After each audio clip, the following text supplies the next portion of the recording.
Hello everybody, welcome to episode 3 of the Other Brother podcast. I'm joined today by Ross Cunningham. Ross, how are you, mate? I'm good, Ross, yeah. Yourself, you right? It's been one of the days, mate, working from home, so trying to keep the mind active, isn't it? I've got the dogs, so I've been out a few walks and stuff. How about yourself, you keeping busy? Yeah, just working from home, that's been it. I was out for a walk earlier, that was good. Have you warmed up from your ice bath I saw last night on your Well, Twitter? that's day 2 of 30. We're going down tonight to Loch Lomond. We're going to go back in again. And Nicole's never done it before, so she's building it up. So, enjoying that. So, how has lockdown? Well, it's not. I'm saying lockdown. It's restrictions been up your way. Is it affecting life? Is it? I guess just the biggest change is really just kind of working from home so much just now. It's just become, I guess, part of life. It's just so funny, I guess, that a few years ago you couldn't really imagine kind of having this sort of kind of way of life. But you adapt to it. And I think it was good as well, kind of recent months as well, when obviously there was restrictions put in place that I was relieved that there wasn't any restrictions on travelling again in the way we've had in the past. So still lucky enough to get out to the hills and things, especially over Christmas time. And I was over in Mull as well, which was great. So it was just great to have that freedom, I guess, to go off and do those sorts of things. Yep, I can't wait to get into this pod actually to discuss the mountains with you. But we'll go to the start. Obviously, you grew up. You're a Fife boy. How was life growing up in Fife? A bit quieter than Glasgow, I would imagine. I'm not sure. I was born in Kirkcaldy and grew up in Glenrothes. Just kind of spent most of my days in Fife. I lived in Perth and Stirling for a little bit. I was at uni in Stirling, but I grew up in Glenrothes and was really into my football. Growing up, played from my primary school, my high school, and I was a big Cow and Meath fan when I still am, but even bigger when I was younger. I was a ball boy there. Really enjoyed, I guess, keeping active when I was young, but particularly football. Yep. So you've got I've obviously watched your BBC Bite Size thing to do with the hills for a wee bit of looking up before I brought you on. So let's get into the reason why you're here, mate. 2017.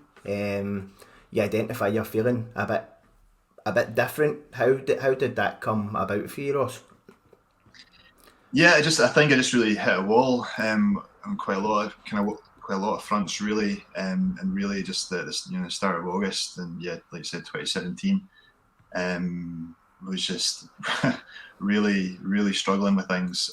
Was in a really kind of deep stage of depression, really, that I was just, it's just so strange looking back, because it was just something I've never experienced kind of since then, but I'd never experienced it before. So to kind of really be in that really really dark place, just really like drowning with how I was feeling. It was just like such a tough place, such a tough place to be. And I guess my experience, I know everybody's experience of depression and issues with their mental health is different. Everybody's kind of got their own story, I guess, and what they're like. But I guess with myself, from my memory of it, going through that kind of period, was my anxiety was really high. I just really felt just anxious all the time. There's pretty much every day for a good couple of months, or at least a month and a half or so. I was crying every day. It was really awful, and my sleeping was terrible. I remember I couldn't get to sleep. I was just things kind of going through my mind all the time, and then I couldn't. And then the next, like, once I did fall asleep, I was waking up really early, just feeling really anxious and really nervous. I wasn't eating properly, so I was just in a really horrible place at that time. So when you started noticing you felt like that, did you reach out for help or support? Did you go to your doctor or any groups or anything like that? I didn't at first. I mean, I did eventually, speak to somebody about things and kind of how I was feeling, professionally. But I guess what really did help was having people around me in my life that I could speak to, just to kind of see how I was feeling. I mean, quite a lot of people, as it turned out, and it's a really great thing, kind of looking back, that there were so many people in my life that were there to really want to help me, and to even just, if it was just an opportunity to speak to them about how I was feeling. And that was, includes like friends and family and workmates as well. I remember Donald Farker, somebody that's confided in quite a lot, and same with Megan, who I worked beside as well. So speaking about it was such a big thing at that time to just sort of just kind of feel like I was getting a little bit off my chest a little bit and just feel that a little bit better. Yep, and that's, as I say, and I found it definite for me. A problem shared is a problem halved. It just took that burden off my chest, so I can identify with what you're talking about there, Ross. And just add to that as well, just kind of Yep. I guess that like you said there, I think once you, there can sometimes be a bit of anxiety about saying to someone how you're feeling, but I guess, and then you kind of feel how are they gonna judge you, and when the idea of you open up to somebody can feel really vulnerable. But actually, every time I did it with someone, whether it was a friend, family member, somebody I was working beside, I felt a lot better after speaking to them. So it's something I've really recommended people. And I know it's hard for people sometimes to maybe admit they're going through a tough time or anything like that. It can be really difficult, but it really does make a difference just to speak about it. It's not going to solve your problems. You're not going to feel instantly better, but it starts, I guess, a trail of improving over time. Yeah, that's the idea of the podcast, mate. As I said to you when I asked you to come on, is that I know myself there's people who sit feeling like that and won't talk about it, and hearing the likes of yourself and my other guests and stuff opening up about how they felt will hopefully normalise the fact that it is okay to have down days, it is okay to be depressed, it is okay. It's human nature, and everyone's got emotions, and it's how we handle them. So that bout of depression kicked off a new chapter in your life, I believe, when a friend told you to go out a walk one day. Yeah, a friend and work colleague, Megan. She's Californian, and when she was back in the States, really enjoyed getting outdoors. A really adventurous person, Megan, and she obviously knew what I was going through. I was speaking to her about how I was feeling, and she just basically said if I fancy going up a Munro or a couple of Munros in Perth and Ross with her that weekend, just as something to do, because at that point I guess I was just I was really probably just wanting to stay in my bed and not really want to do very much. So for whatever reason, or it's probably Megan, she's quite she can be quite persuasive, so I think she kind of maybe probably pushed me to try and convince me to go with her, and we headed up. It was on this last Saturday, I remember, Saturday 5th of August, 4th of August, I think it was, and I went to the Ben Glass and Ben Lors, 2 Munros. I'm trying to get Nicole at the moment worked up that we're going to start doing them again. And I loved following your progress on your Twitter, or your pictures of you and your wee dog out on the hills. Aye, amazing. And that was exactly what happened with me. A friend took me up into the Kilpatrick Hills, not even Munro's, and we went to walk about, and just having that pressure easing a wee bit because there's no expectations, there's nobody up there judging you, you're just at yourself, and I found a peace. I definitely found a peace when I was on the hills. So on the back of you finding a bit of happiness and a bit of peace and a bit of a good place in the hills, you get involved with Mountains Mend Minds. Had to try it. It's a bit of tongue twister, that, Ross. Can you tell us a wee bit about that and what you do with them? I guess it's so I guess from doing those first two Munros with Megan, strange because I guess the following weekend, even though I was still like in a pretty dark place, I was still, for some reason, I just felt compelled to think, all right, I don't know if I quite enjoyed going out on the hills. I was still maybe in that place where I just can really take pleasure in a lot of things at all. But for whatever reason, I decided to get out the next weekend and go up another hill. And I remember that Megan, I think she was playing football that weekend or something. She was unavailable. But I took my wee dog with me, and we went up and did Ben Chonsey or Ben Honzy, however it's pronounced. And then just pretty much every weekend since that. In August 2017, outside obviously the pandemic and the lockdowns, I've been out most weekends, whether it's out in the hills or out kind of exploring like the Fife Coastal Path or something else. So I kind of kept going. I took part in a BBC video a couple of years ago, obviously you mentioned, and the response I had to that was amazing. The people from around the world that got in touch with me and said, like, well, so kind of well done for opening up about how you're feeling, but they would say about how maybe they've started to maybe go outside and kind of explore the outdoors, and or maybe take up hill walking. There's people that would go up Munros or go up hills, then tag me in it and say, done my first Munro after watching your video, which is just the most amazing feeling.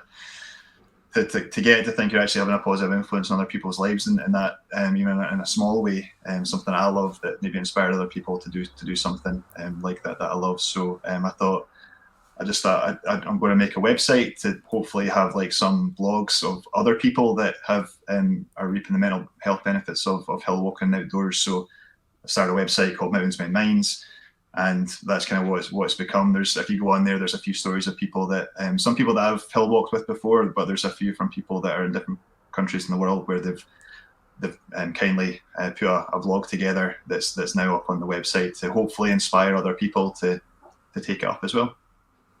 That's superb. And for any watching or listening on Spotify, when Ross says he walks Munros with his dogs, we're not talking about an Alsatian or a big lab. What are we talking about, Ross? A wee Westie, a West Highland White Terrier. He's called Dex, and he's too old now for going up the big hills. So sometimes kind of take him up the Fife Hills, kind of the weirder ones. But like back when I first got into hill walking, he would have been 6 or 7, first into the Munros. So he's been up he's been up 62 Munros, which is obviously amazing for a wee Westie, but and it's hard to describe it because people would think, like, if I imagine it, like obviously there's a grown man on the hills with a wee dog, it would be him trying to keep up with me, but it's always, every time I took up Munro, it was always the other way around. It was me trying to keep up with him, and some great memories over the years on the hills with a wee dog. And it's a thing you see that you don't expect to see when you start the hill walking, the amount of people that take their pets up. I remember one time we met a big Belgian Shepherd, and we got talking to the guy, and it was its 80th Munro that year, and it was black with kind of golden underneath, and the dog was called Jaeger, and I always remember it because the guy said when he got it, it looked like a Jaeger bomb because it was black at the top. But as you say, if you've got your dog there, and especially a wee dog like that, it's down 3 Munros and you're one, because they're up and down waiting on you. But that's magnificent. So how many Munros are you on now? So 241 is what I'm on. So there's 41 to go. Like I said, I've been doing them, at least some sort of hills every weekend. I've done quite a few repeats because it's hard now because the ones that I've got left are all quite far away. So if I want to do a Munro weekend or maybe take a friend up, there's quite a few times now where I've taken friends up to do their first Munro, and so I maybe not went with the ones that are really far away or really technically difficult or that. So I've done quite a few repeats of like Ben Lomond or Mount Keen or Ben Vorlich's another one, or Ben Hornsey, Ben Loris, those sorts of ones. So I've done quite a few of them. I've done quite a number of them a number of times each. And we had a wee chat about this when I was messaging you about coming on. Everyone thinks of these Munros as being unattainable. I'm not very fit, but there is some, like the Lawes Range and Ben Lomond, that are not easy, but there's different levels is what I'm trying to say. There's if you're a beginner, you wouldn't head straight for the biggest ones. Yeah, absolutely. It's hard how to word it because they're not easy, but they're easier, I guess. Easier than some of the Munros to do ones like you're saying, like Ben Lawers, for example, is a good one to take somebody for the first time. But even at the same time, it's always important, obviously, for people to know how to navigate and to have like all the right clothing and stuff. There's plenty of times to be on the hills, and it's always somebody's going up for the first time, and people that can easily get lost. Even myself, that obviously quite experienced now over the last few years. It's there's sometimes depending on the weather and the mist and things that kind of go on, and that can sort of distraction things, that it's easy to get lost sometimes. So it's so important whatever time of the year, even if people are going up for the first time, to know how to navigate, have a map with you and compass and all that. Yeah, and as another Munro bagger, although in my infancy, how beautiful is a temperature inversion? You can't tell people how beautiful. The pictures never do it justice. When you're up there and the clouds are, for them that's listening, the clouds are up below you, and all you can really see above the clouds is just the peaks of all the Munros round about you. It's magical. Absolutely magical.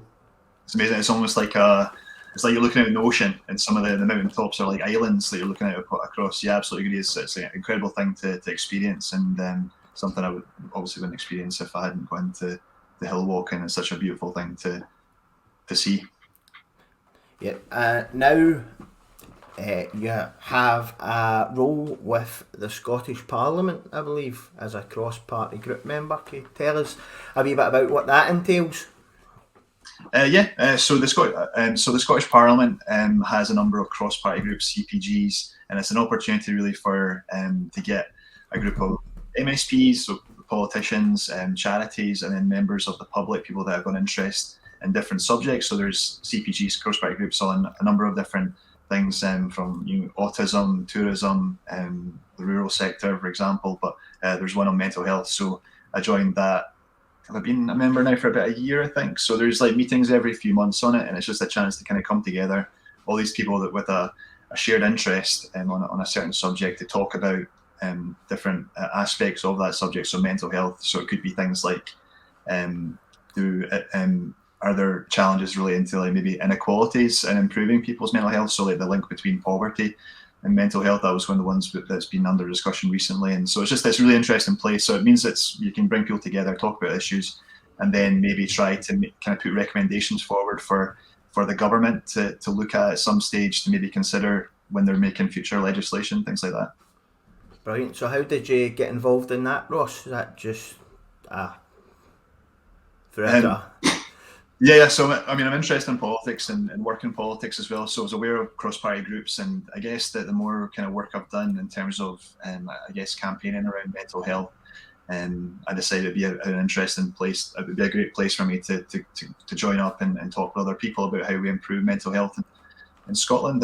I guess that's a goal of mine, is to do wherever I can, whether it's having a website that's hopefully inspiring people to get into hill walking to improve their mental well-being, or other things to hopefully just look at ways to improve Scotland's mental health. Because I think there's such an important and crucial link between being exercising, being outdoors, for your well-being. I think it improves your mental health. Not in everybody's story. Everyone's obviously different in terms of their circumstances and kind of what it is they're going through. But I think just in the main, in general, being outdoors and exercising, even in a gym, exercising is good for mental well-being.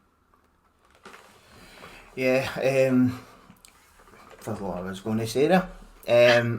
So in the last year, you've been a member of this cross-party group. What's kind of been the big wins for you? What's been happening the last year that maybe the guy down here doesn't hear about, that's going on backstage?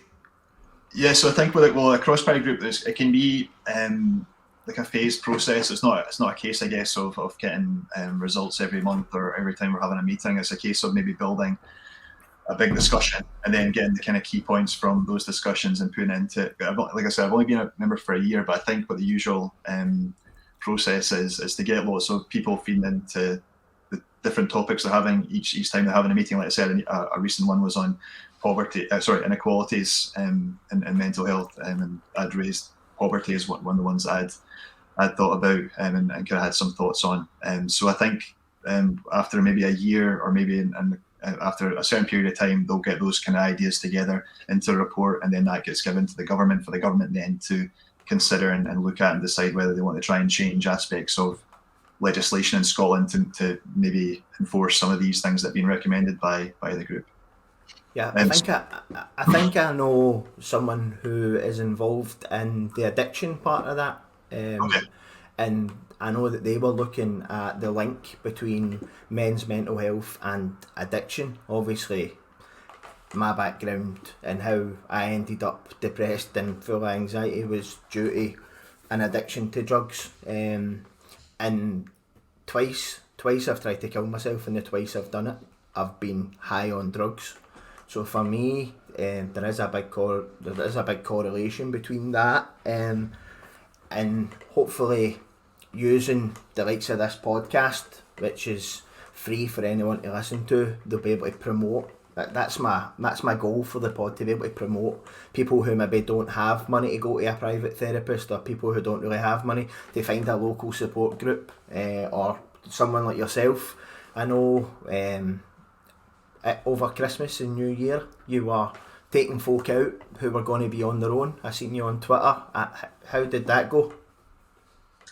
Yeah, there was 5 people came along, and there was people that hadn't met each other before, and it was just a chance on Christmas morning to do something with other people, because obviously Christmas is a time for people coming together and for family. Obviously there's plenty of people that maybe just like having Christmas by themselves, but for people that are maybe not in that situation, it was just a chance to do something. And I think a hill walk's a great social thing as well, to kind of bring people together. And it was great speaking to the different people that came along, and kind of hearing their stories and what they do. And obviously, because we're all on the hill, there's a bit of a shared interest on the hills, and you probably know yourself, when you come across people on the hills, it's just great. It's just a great starting point for a conversation, talking about whether it's obviously the beautiful views that day, or what other hills have you done, where's your favourite place in Scotland that you've been hill walking. It's just such a great conversation starter, in the same kind of similar way, I guess, with football. Whenever sometimes I'm in a social situation, I'm meeting somebody or speaking to somebody, and you're kind of making like small talk to some extent. You're going to try and get a conversation or something to bring up football, because it's such an easy way to start a conversation with somebody.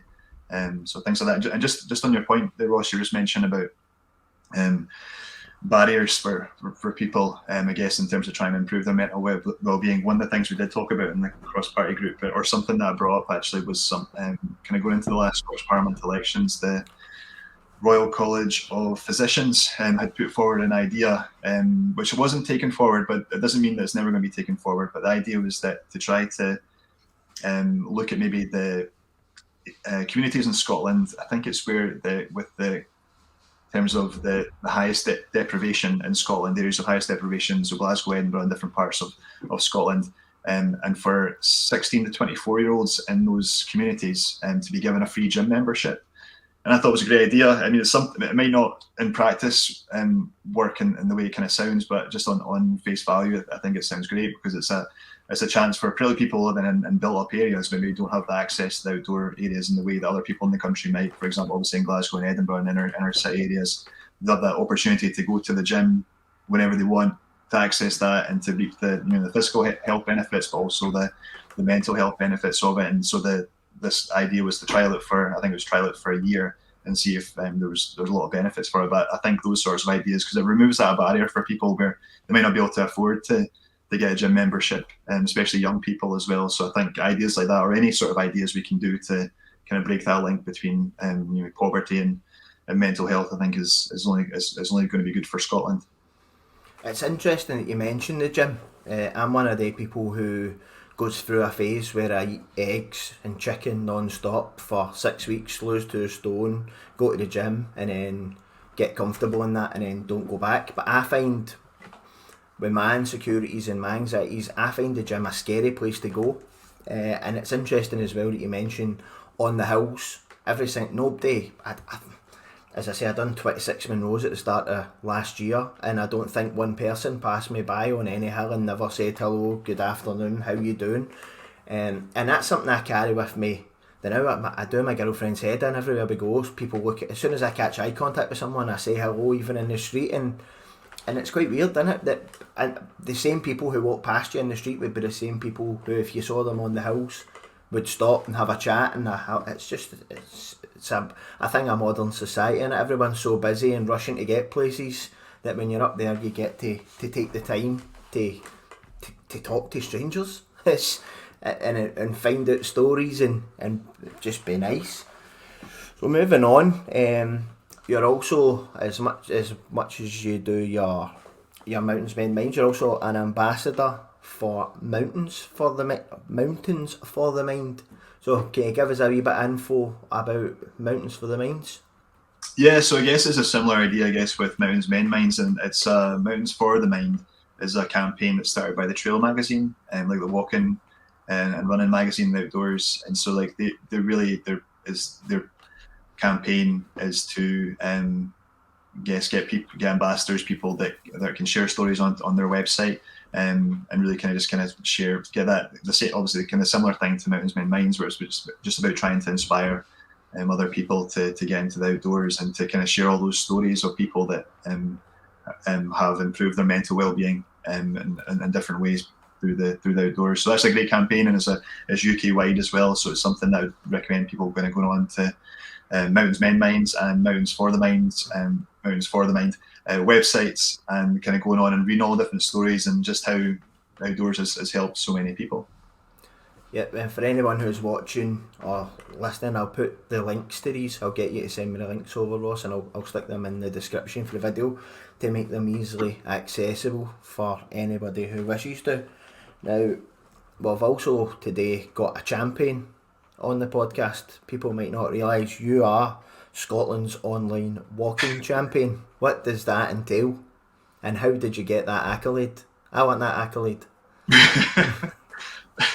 Well, there'll be a new one this year, so you put yourself forward for it. I think that was last year. It was an amazing thing. It was just one of the best things to get contacted about. I'd be nominated by a pal for, there was because I knew that last year there was the Scottish National Walking Awards, and it's the first time there's ever been these kind of awards before, and I got contacted to say that the judging panel had looked at the different people that had been nominated for it and decided that I would get the award for. So there's 10 awards, all kind of to do with encouraging other people to get outdoors, and I was like the media and online walking champion. So it was kind of mainly to do with like a work on promoting mental health and mental well-being in the hills, like my own story, I guess, and sharing that, but then also to put the Mountains Men Minds campaign together as well. Just anything to sort of just to promote that mental health message and to inspire people to get outside and get out walking. Because a lot the awards are kind of put together. There's a few national Scottish walking charities that put that award together, and obviously a big focus of them is trying to get Scotland more active and Scotland walking more. So I think they obviously really like the idea of kind of getting out and trying to promote the mental well-being aspects of walking that I was doing through obviously the Mountains Men Minds website. And as you say, that you don't realise I'm right in the middle of Clydebank and the concrete jungle everywhere, but 40 minutes drive down the coast and the scenery, and I noticed you speaking about it on that BBC video. What a beautiful country. I done a trip, and you'll know it, I'm sure, the Shaunaville Bothy and the and the Munros out that way. Yeah, yep. Places like that. What's the you posted a picture of it the other day, waiting for the mist to clear, the big hill that's up there, the range, Anchalik, yep. So there's all these different places that people just don't know about unless they hear from someone like you who can come on and talk about them. There's I sometimes try to think of myself kind of pre that depression period and how I thought of Scotland, and because I lived in Perth for a wee bit, and to think obviously Perth is just on like the doorstep of kind of heading towards like the Southern Highlands and like Highland Perthshire. Like there's so much there, and I just had no idea at all what was there. In my head I just kind of thought of just everything kind of like Central Belt focused, thinking about places like in Edinburgh and Glasgow, just like if I was to go and do something at the weekend or whatever, and it wouldn't really necessarily be outdoors. The only thing I guess at that time I was doing to be active was playing five-a-side football a couple of nights a week. That was really it. But to think that I just had no idea. I knew Scotland was a beautiful country. I just in my head, yeah, Scotland's a beautiful country. There's mountains and lochs and all that, but I had no idea how much there was and how beautiful it was. And like you said as well, how accessible as well they can be. Like once you learn about navigation, once you understand obviously the Met Office and weather reports and how that can affect how walking, like in terms of like obviously like not going when it's too windy and things like that. Once you really get an understanding of being able to get up a hill, Scotland's just such a beautiful place, and some of the places are just really incredible, and the islands as well, the Highlands, but even like around Cairngorms, even Fife. Like I didn't even really know much about what was on my doorstep in Fife, and Fife's a beautiful place. So it's just that really took me going through that, I guess, to really to appreciate that. And yourself speaking there, you obviously got now an understanding of how beautiful a country Scotland is. It's that you're stuck in your head. But where I was I was sitting in my bedroom, not wanting to go out, and then complaining I was depressed when I took the medication I was given and got out and seen a bit outdoors and got that. It's a buzz in it. It's a buzz for life, and you appreciate that it costs you 20 quid in fuel to get from here to Ullapool, and you've got that, and you can go your camping, you can do your Munros, and you must have had a favourite so far. What's been your favourite Munro of the 241 you've done? 241. Yeah, I think, well, my favourite place in Scotland, I guess, outside Fife would be Torridon. Have you had a chance to go up there, Ross? Yep. It's a incredibly beautiful place, even for Scotland. I think driving down, I think a lot of people get kind of gasp a little bit for breath when they drive through Glencoe for the first time. How stunning and how epic and dramatic it is. But I never thought anything would beat Glencoe. But when I drove through Glentorridon for the first time, I was absolutely blown away. Couldn't believe I was in Scotland. I just couldn't believe how incredible a place it was. Driving through the Glen. And the mountains there, so there's like 6 Munros really in the kind of the vicinity of Torridon. You've got Benny, Liaach, and Ben Alligan, and I'd probably say Ben Alligan's my favourite. There's 2 Munros on there. Was it Scourmore and Town na Gruagach? So one of those 2 would probably be my favourite, I think. But Torridon's just an amazing place. I love that. See, the guy who I used to go with, it was actually my father-in-law.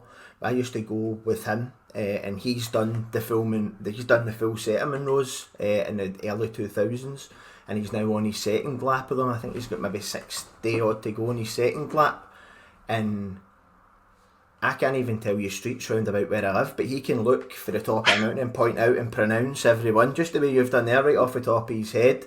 It's a whole different ball game.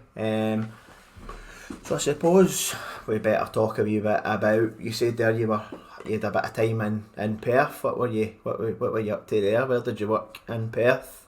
I worked for St Johnstone. Really enjoyed my time there working in football. St Johnstone's a great club, great family club.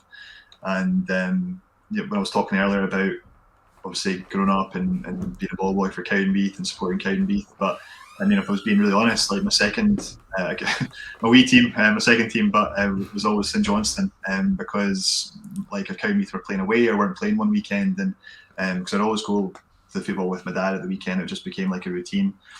And if maybe Cowdenbeath weren't playing for whatever reason, or we're away and we couldn't get there in time if my dad was working, we would always look at what was going on around, and it was almost always St Johnstone that we'd go to. I remember going up to McDermott Park quite a few times as a kid, and I remember like the blue and white popcorn you'd get in the kiosks. I'm not sure if they do that anymore, but I really remember St Johnstone. I was there they went to the League Cup final in, was it 99? We played Rangers, got beat 2-1, and I remember going to that game, as a St Johnstone fan. So when I had the opportunity to go and to actually work for St Johnstone, that was an amazing thing, because to work for a Premiership club, but to work for one that I was quite familiar with already, it was really special. And part of the celebrations when they won the Scottish Cup the first time. Yeah, that was amazing as well. I honestly can't believe how lucky I was to be working at the club during that spell. The club had never qualified for the Scottish Cup before, I don't think. Scottish Cup final before, had never won the Scottish Cup or our major trophy before, and to go to Celtic Park and beat Dundee United. Even the build-up, I think, did we play, was it Aberdeen, I think, in the semi-final, and Stevie May had scored twice after Aberdeen had gone ahead, and it was just the most amazing thing. And then obviously the whole thing with May 17 as well, like that was the number on Stevie May's shirt, and it was just such a special thing to be involved in, and to be at Celtic Park and to be behind the goal. I was doing filming that day. I was, sorry for people who don't know, I did a lot of media work with St Johnstone, and that day I was doing a lot of video stuff for the YouTube channel and trying to capture the day, because you didn't know how it was going to go, but whatever happened, it was a historic day for the club. So I was just there to try and capture as much as possible, and I just remember that being behind the goal, because I was beside Martin Hawkins and Jack Henderson, St Johnstone fans that were doing media stuff with the club that day as well, and it was 1-0 to St Johnstone going into the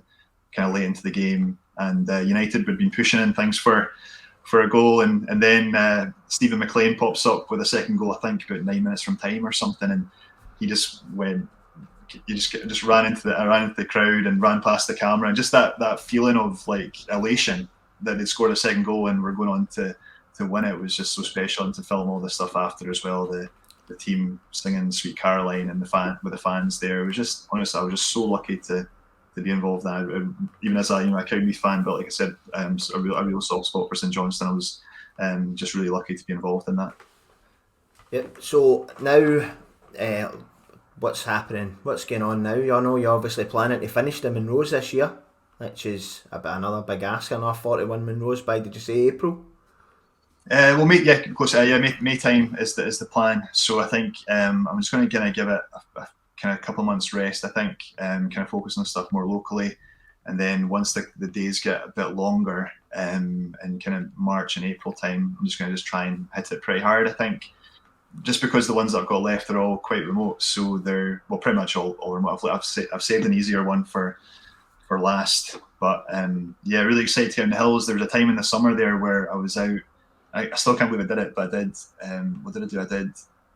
I was walking for I was doing Munros for 7 days out of 9. So I was just like almost like most times, like every day I was out in the hills for this kind of period, like 9 days when I took a couple weeks holiday, and that was amazing. The weather was amazing. It was almost too good because it was just roasting hot, but I just had the time of my life doing that out in the hills with my friends and doing those Munros. So I'm just kind of wanting to try and get the same sort of thing for kind of springtime. Hopefully the weather's nice and I'll just be out in the hills on consecutive days, staying in bothies as well. I'm not staying in a bothy yet, even though I've done the numbers I've done. I know this, so I've saved a few of these and a few kind of wild camps as well for last. So just buzzing to do that. It's just going to be really fun. Have you done the Fisherfield 5? No, that's on my list. So a lot of the ones I've got left as well are multiples. So I think over a couple of days I'm going to get a good 5 or 6 done, and that'll get me through the 41 that I've got left fairly quickly, I think. Yeah, they were the last ones I done. They're beautiful. That was I've heard was it the bog at the end of it is like the worst Yes. the worst you can imagine is how I sort of described. What was it like? Up to your knees in cowpat. That's really bad. It's as you know yourself, after once you hit I know that for me, when I hit the peak, you just want back to the car at that point, don't you? When you hit the peak, you're only starting the workout on them, to be honest, because you work double time trying to get your feet in and out the mud all the way back. But they're very rewarding hills. We camped at the bottom of them and got them done, and it was actually a really nice day. Not too hot, not too cold either. It's quite a long walk into the bothy, isn't it? Because it's a long walk into the bothy, or where you can camp, and then you do the 5 as a kind of circuit. That's Shaunaval Bothy. So we stayed in it one night. We drove up, stayed in the Bothy. Then the next night when we came back, we ended up sleeping outside the Bothy because it was roasting and somebody had left the door open and all the midges had went in. And then the next day, when we finished the second day, we just came home.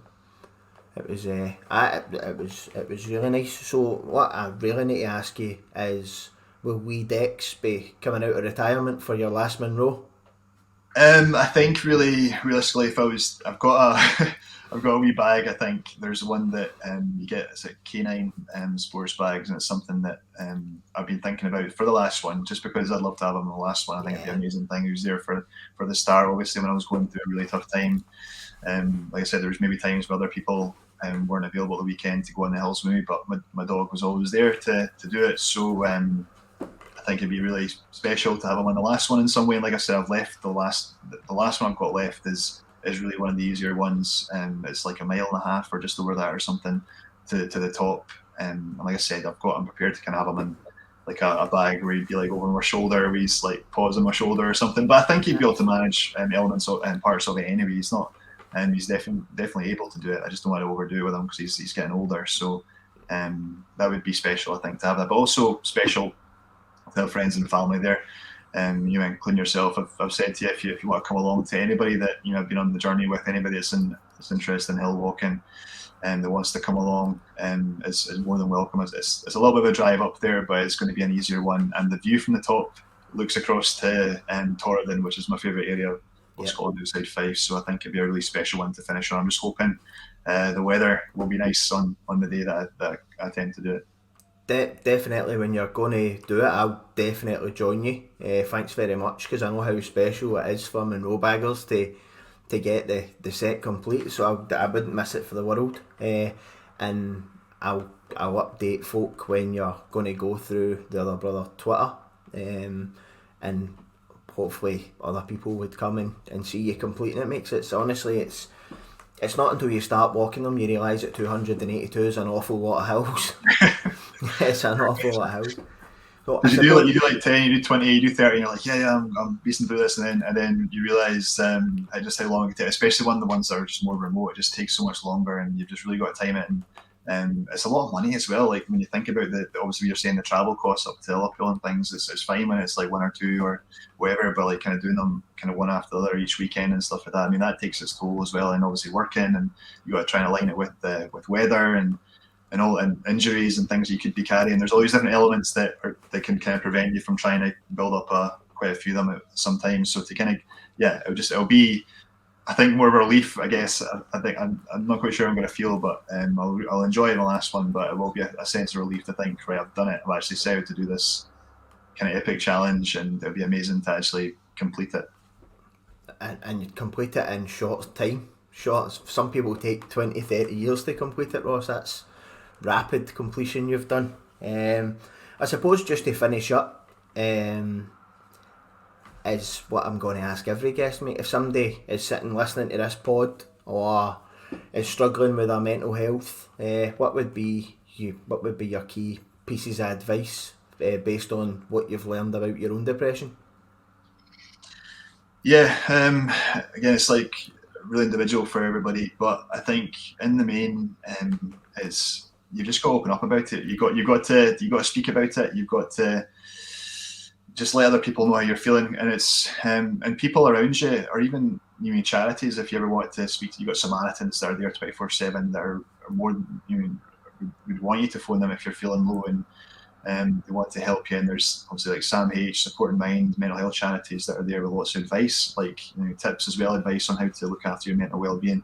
So just be open about it. I think if you bottle it up, the longer you bottle something up, it's going to get kind of worse and worse, and it's just going to keep bringing you down. I think once you maybe speak to someone, that'll make you feel a bit better. Like there's no harm in telling a friend or family member how you're feeling. So and they'll want you to do it. And then also along with that, I would say something that really helped me obviously is getting into hill walking. But I mean, just going for a walk. I think that a lot of times sometimes when you're working or you're at home or something, maybe if there's just something on your mind that you're sort of it's kind of like getting to you a little bit. See if you just go out for a walk, even just for half an hour. Just like, it doesn't need to be somewhere really scenic, although obviously that's better if it is. But just go out for a walk, just get some fresh air, get your legs moving, get some exercise, oxygen in your lungs, and then just kind of and come back and always feel better. Like there's not a time I've went out for a walk and come back where I've not had like a different perspective, or just kind of felt like maybe the thing I was worrying about was just maybe a bit, I was just worrying about it too much or things like that. So yeah, being open about how you're feeling, and getting some exercise, and if you are really struggling, you speak to a GP as well, and you can hopefully be referred to some support services as well. That's really important as well. Yeah, thanks very much for coming on, Ross. For anybody listening or watching, if you found it interesting or you feel that you know somebody who could maybe benefit from hearing the pod, give it a wee like, give it a subscribe to the pod, don't miss episodes. You'll get notifications when a new one comes in, and try and spread the word. It's people like yourself, Ross, that are giving up their time to come on and try and help others. I really appreciate it. I look forward to joining you for your last Munro, and with that, mate, thank you very much. Just to say, Ross, it's an amazing thing that you're doing just now, obviously with your own like personal story to do with mental health, and to have this sort of podcast, and you try and inspire other people and help other people. It's a great thing. So just kind of well done to you for doing this, and it's absolutely a pleasure to be on it. So thanks for having me on. Thank you very much, mate. A fitting end. Just see you later.